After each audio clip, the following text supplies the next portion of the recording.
Hello viewers, আসসালামু আলাইকুম। আপনার বাংলা গার্ডেন ইউটিউব চ্যানেল ও ফেসবুক পেজের পক্ষ থেকে আপনাদেরকে স্বাগতম। আর আপনারা দেখেন খুব সহজে আপনারা খুব কম সময়ে আপনারা কাটার অথবা ব্লেড দিয়ে করে নিতে পারবেন। দেখেন এই যে কাটলাম একটানে একটা রুকিস্টক গাছ, 3 ভাগের 1 ভাগ।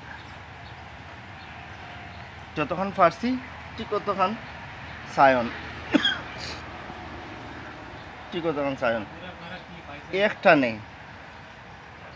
একটানে আপনারা দুয়ো দিক থেকে নিয়ে নেবেন।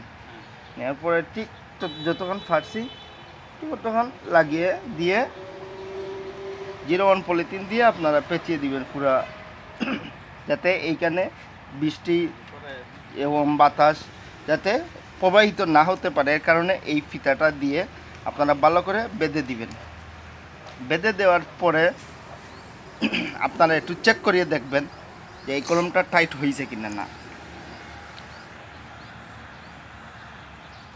আর দেখবেন সপ্তাহখানিক পরে, এই যে গরম আছে বর্তমানে, এই গরমে সপ্তাহখানিক পরে দেখবেন এই ধরনের ড্যাম বের হয়ে গেছে এই কলমে। আর আমার চ্যানেলটা সাবস্ক্রাইব করবেন, লাইক কমেন্ট শেয়ার করবেন, যাতে আপনাদেরকে আরও নতুন নতুন ভিডিও আমি দেখাইতে পারি, বুঝাইতে পারি। আসসালামু আলাইকুম।